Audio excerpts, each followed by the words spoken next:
올해 첫 거래일 코스피는 4,309였습니다. 오늘이 2월 26일이니까 아직 두 달이 안 됐어요. 그런데 지수가 46% 올랐습니다. 이걸 돈으로 환산하면요. 국민연금이 올해 들어 두 달 만에 137조 원을 벌었습니다.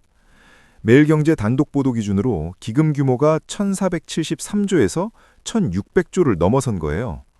137조가 어느 정도냐면요. 국민 5,100만 명한테 1인당 270만 원씩 돌려줄 수 있는 돈이에요. 두 달 만에요. 근데 이상한 거 하나 여쭤볼게요. 지금 이 영상을 클릭하신 분들 중에 내 계좌도 46% 올랐다고 자신 있게 말할 수 있는 분 얼마나 계실까요? 코스피는 역사적 신고가를 연일 갈아치우고 있고 삼성전자는 한국 기업 최초로 시가총액 1조 달러를 돌파했습니다. 그런데 이 축제에 초대받지 못한 종목이 전체의 70%예요. 이 괴리 속에 지금 시장의 진짜 구조가 숨어 있거든요. 그래서 오늘 이 질문에 답을 드리겠습니다. 오늘 영상 하나면 세 가지를 한꺼번에 정리하실 수 있어요. 첫째, 엔비디아 실적이 어떻게 태평양을 건너 삼성전자를 1조 달러 기업으로 만들었는지. 둘째, 코스피 7천 간다는 쪽과 급락 온다는 쪽의 핵심 분기점. 셋째, 지금 당장 확인해야 할 숫자 2개. 이 세 번째가 가장 중요한데 뒤에서 풀겠습니다. 결론부터 말씀드리겠습니다. 오늘 삼성전자가 시총 1조 달러를 돌파한 건 단순히 주가가 올라서가 아닙니다. 엔비디아발 AI 수요 폭발이 HBM과 일반 D램 가격을 동시에 끌어올리면서 삼성전자의 2026년 영업이익 전망이 170조 원대까지 올라갔기 때문입니다. 키움증권 2월 리포트 기준 173조 원이에요. 이 숫자가 어디서 나왔는지 도미노를 하나씩 넘겨보겠습니다.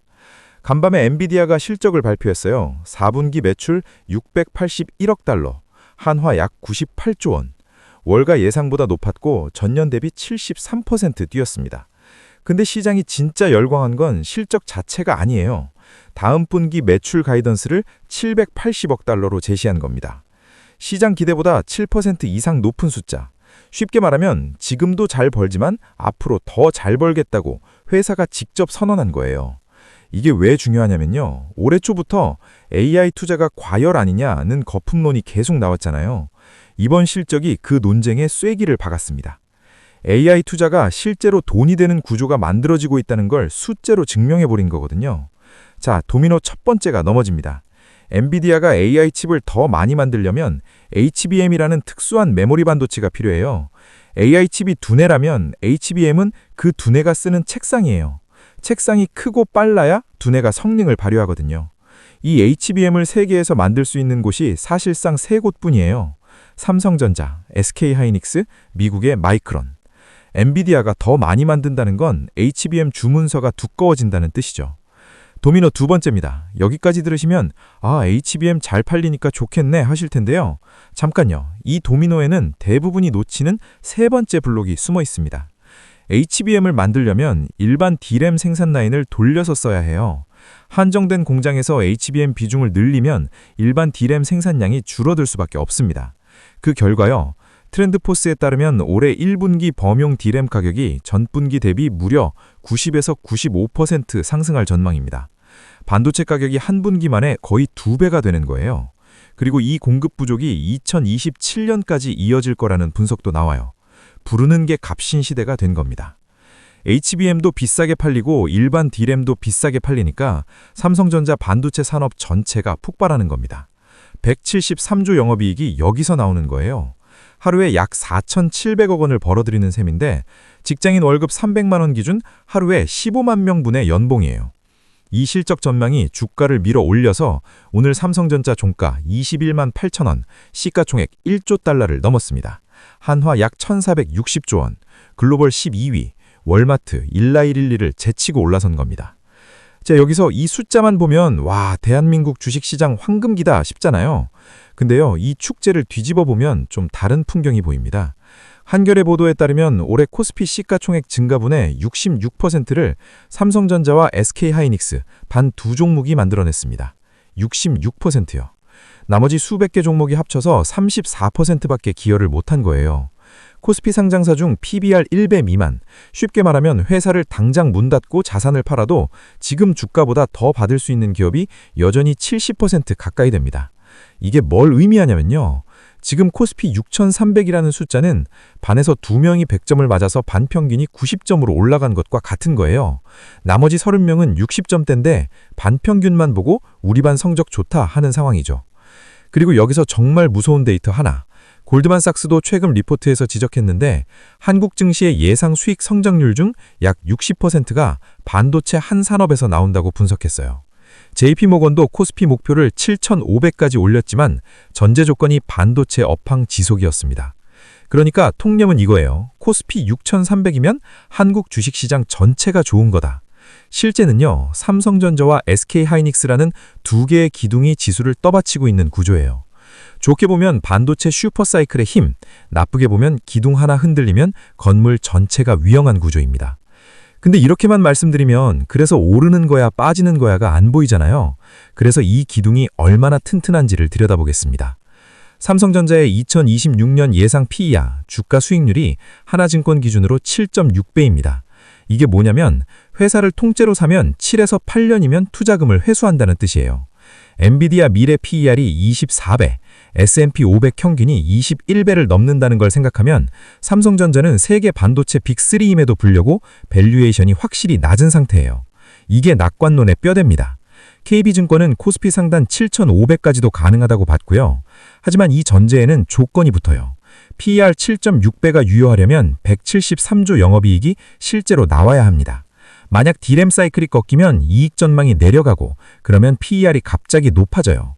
같은 주가인데 비싸지는 거죠. 근데 진짜 이야기는 여기부터입니다. 지금 시장에는 보이지 않는 시한폭탄이 하나 깔려 있어요. 신용투자 융자잔고, 쉽게 말해 빚내서 주식 산 돈이 32조 1천억 원을 넘어서서 역대 최고입니다. 금융투자협회 기준이에요. 1년 전 18조 원이었으니까 2배 가까이 불어났어요. 빚으로 투자한 돈은 주가가 떨어지면 강제로 팔려나가요. 이른바 반대매매. 시장이 조정받으면 이 32조가 매물폭탄이 됩니다.